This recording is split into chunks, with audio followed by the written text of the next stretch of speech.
crazy topic because everyone is super excited about AI in Silicon Valley, but when you go a bit outside of the valley, even 20 miles, so you can meet many people who are really terrified about AI because they think that yes, it's cool to use ChatGPT, but when they think that AI can do some work, help with some tasks, they start mentioning thinking that AI would replace them. So one main point of resistance is that people think that it would replace them. Hey there. Welcome to the Speak and Flow podcast. I am so glad you're here. This show is for leaders who care. Leaders who know that when things get messy, the way we communicate makes all the difference. Every week, I sit down with incredible guests, founders, VPs, rising stars, to unpack real moments of today where communication matters. We talk about what works, what doesn't, and how you can lead conversations that create trust, movement, and momentum. Because in uncertain times like today, your words have weight. Let's use them well. Let's dive in. Welcome, dear listeners, to the Speak and Flow podcast, where we dive into unique stories to help you and your team achieve maximum potential and flow, even when the stakes are high. I am so thrilled to introduce to you an amazing, radiant, smart, powerhouse leader. She's an AI expert, and she's been that for a while now, but she's also 3 times founder. She's leading the charge and adopting a Gen X AI for growth for companies. She is the founder of Forcify, CEO and co-founder of AdList. Her name is Anna Stepura. Thank you so much, Melinda, for having me. It's my honor to be here, and I'm super, super excited. I'm excited too because AI is just taking over, and I think that it's an exciting time. I'm excited, but before we go into how come people are not so excited, there's a lot of Yes. resistance. Can you share with us your journey? What you're excited about when you see AI, when you talk about it. Oh yeah, so my journey with AI started about 5 years ago when I launched my first company. We had AI and machine learning. At the time, it was before even OpenAI and ChatGPT. And yes, that's how I came to Silicon Valley because I was accepted to Accelerator. And yes, my life changed since that moment because I started diving inside of this. Technology which actually changing the world, and since then I was a part of that movement, and I'm really excited to be a builder in that part, and also to bring some products and services that really makes businesses and people lives easier, better at some point. Yeah, I think that it can be a fantastic tool to help people. And it could also be a tool to damage and to do harm. And perhaps that is some of the reasons why people are not adopting it as quickly. And so, can you share with us what are the 3 things that you see that people are resistant to? Oh yeah, oh my gosh, it's just like crazy topic because everyone is super excited about AI in Silicon Valley, but when you go a bit outside of the valley, even 20 miles, so you can meet many people who are really terrified about AI because they think that yes, it's cool to use ChatGPT, but when they think that AI can do some work, help with some tasks, they start mentioning thinking that AI would replace them. So one main point of resistance is that people think that it would replace them. And I would tell more about that topic later, I think. The second one is from business owners, founders, because of course, I was talking to a lot of them, and they told me that actually, Anna, we don't believe that the AI would actually make a lot of sense for us because it's not good enough yet.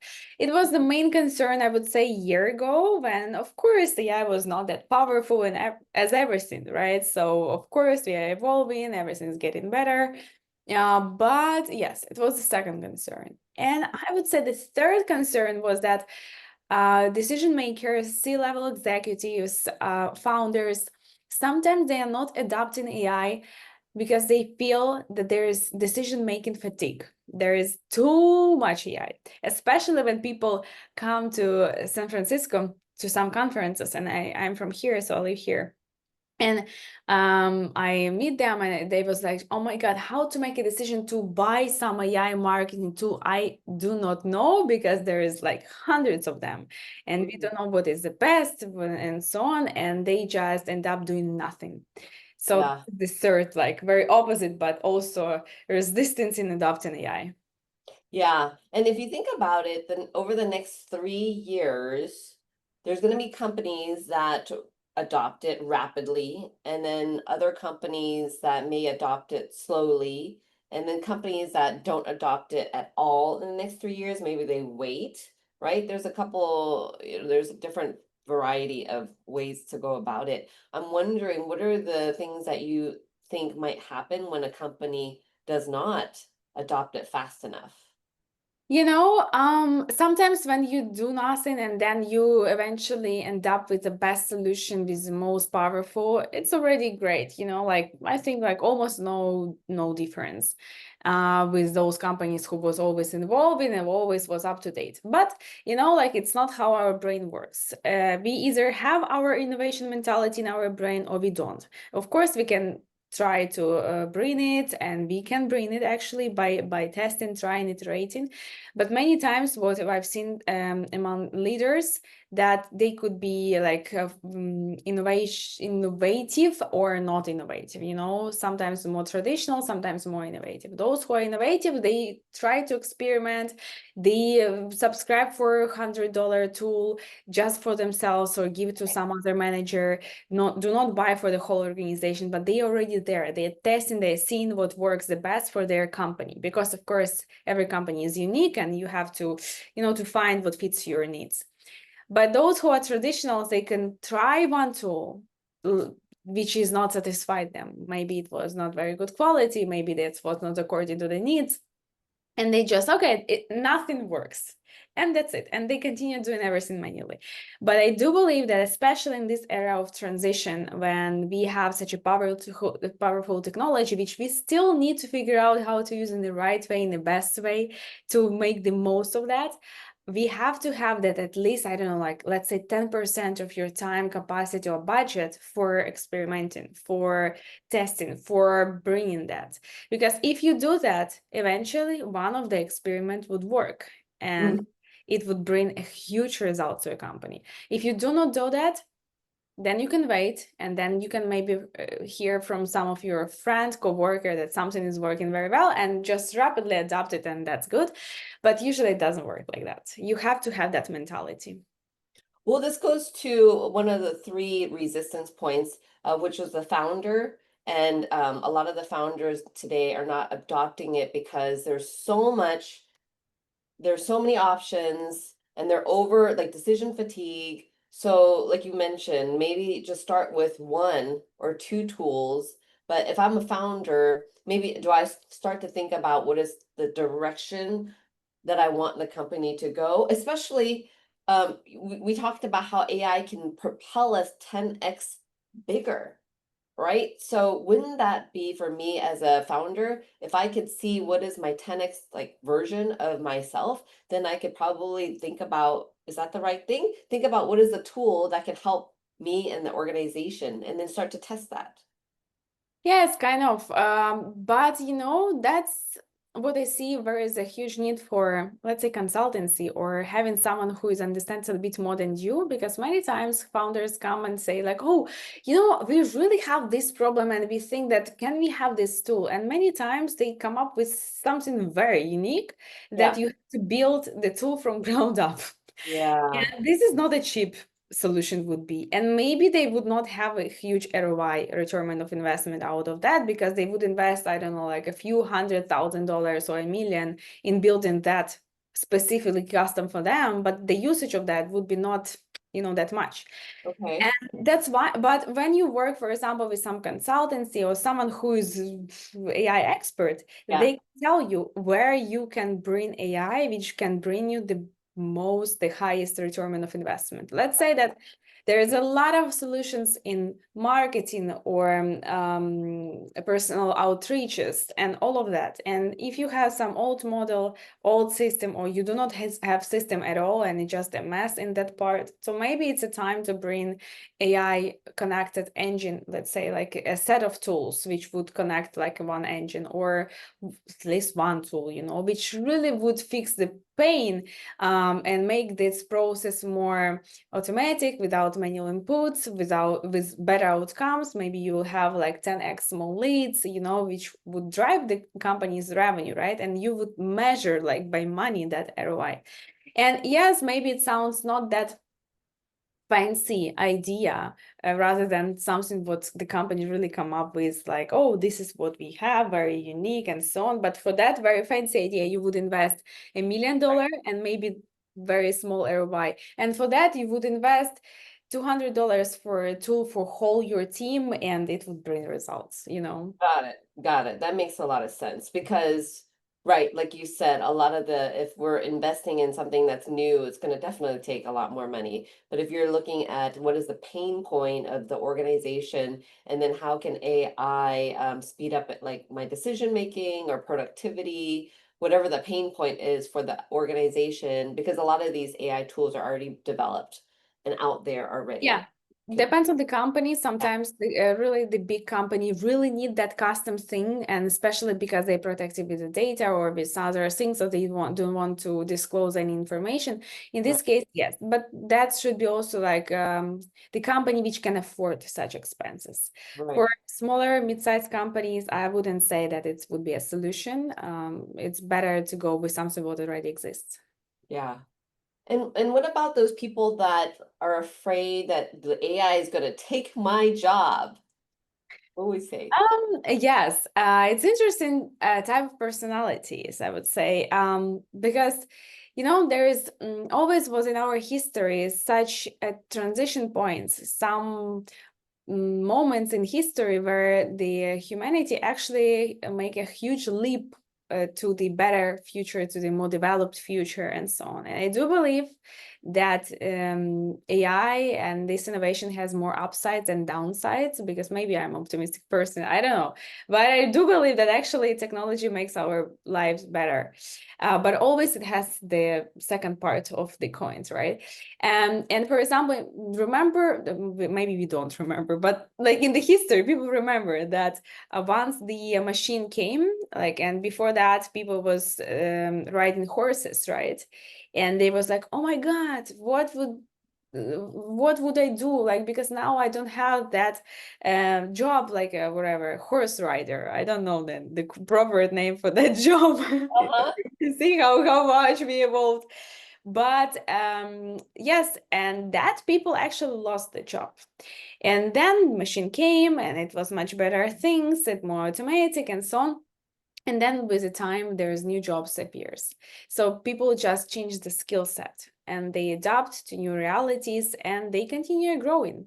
The same comes right now. So those people who are really worried about losing their jobs because of AI automation and so on, there is two things. One, if your job is really only about manual things, pressing the button, I don't know, like clicking something, doing something like super manual, which super easy would be replaced by AI, then yes, you have to be worried and you have to think about your next skills, next trajectory in your career and so on.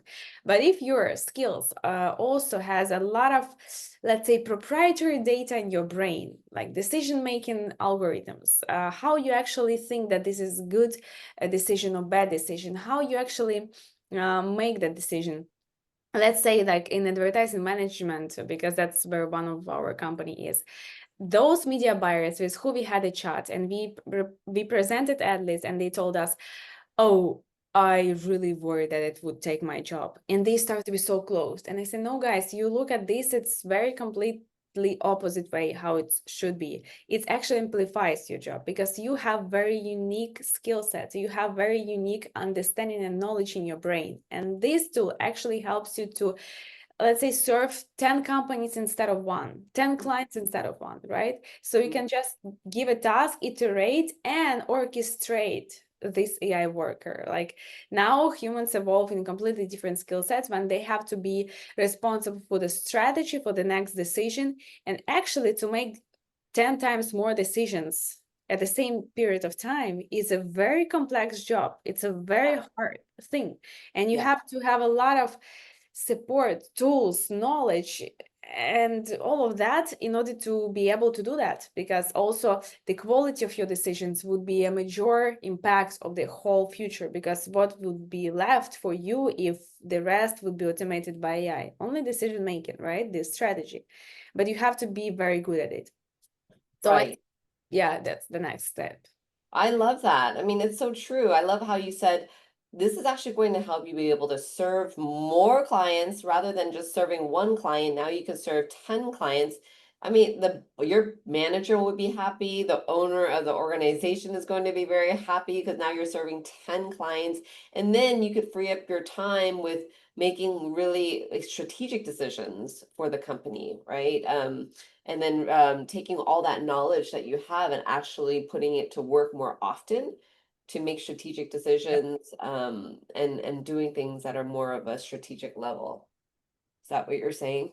Yes, It's that's so good. I mean, I think that that's so powerful, and I really hope that people, yeah, are not as afraid to that their jobs are going to be taken away and use it more as a partner and somebody to help you do your jobs faster. Better. some jobs. Yeah, Some jobs would be replaced, and some this case jobs we will be have replaced. Yeah. So then these people really have to think about, but and these are the rote people. These are the people that are just pressing the button, doing things that are manual. yeah, but in this case, they still have time to figure out what Yeah.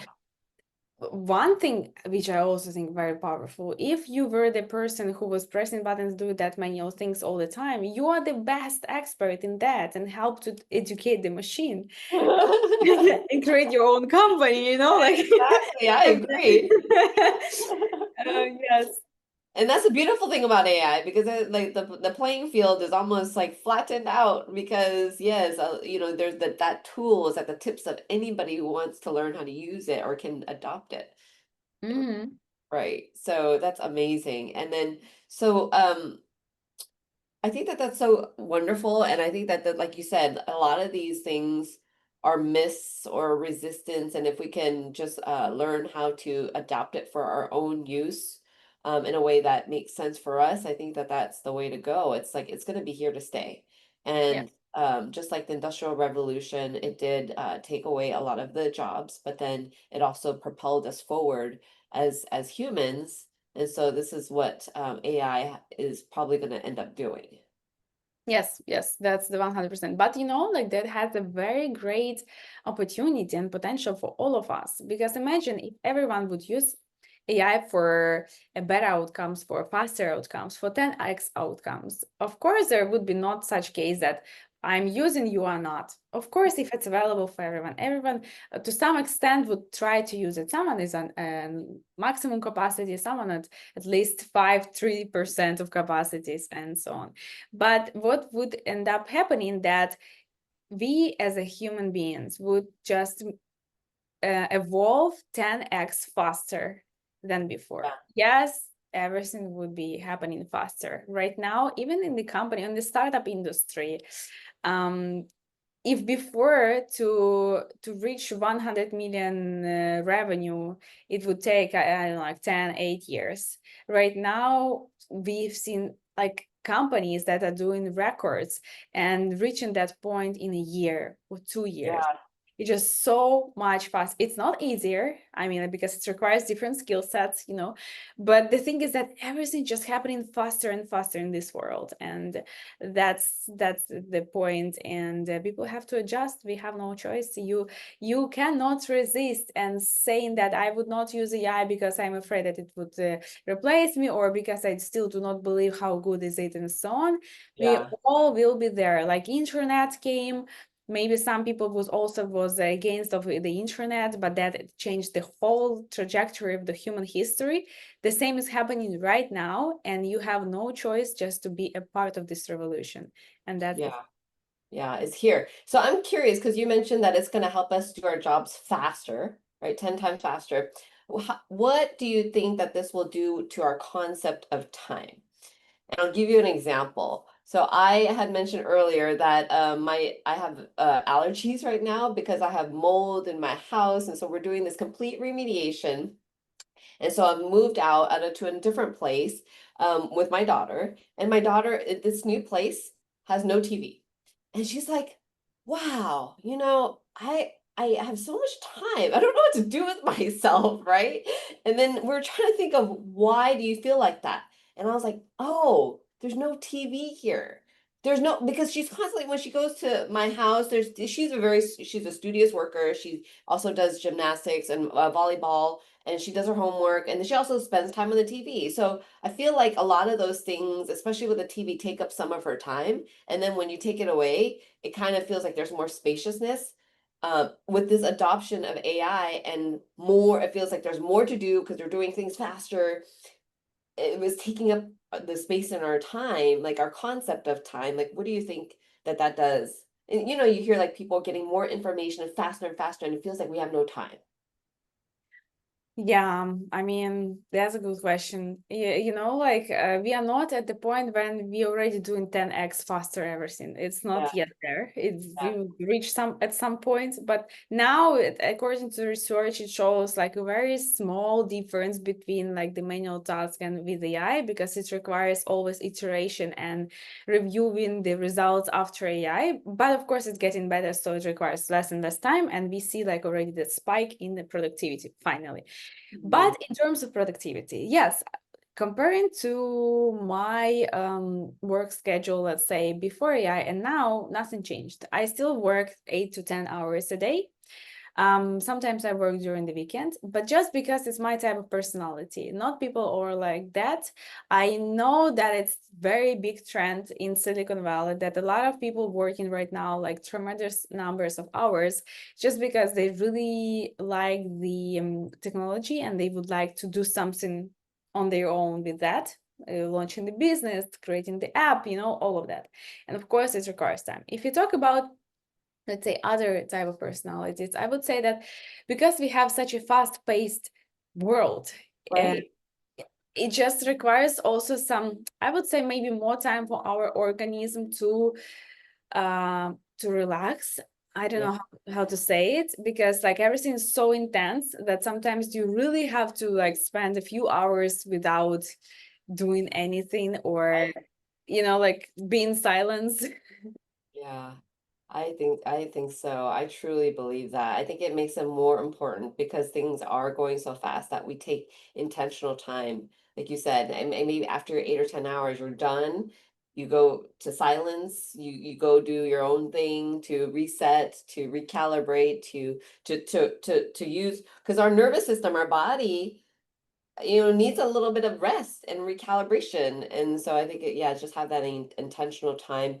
I have some intentional time right now where I just really journal and I reflect back on like the successes, the challenges, just to take a moment to appreciate both sides, things like that.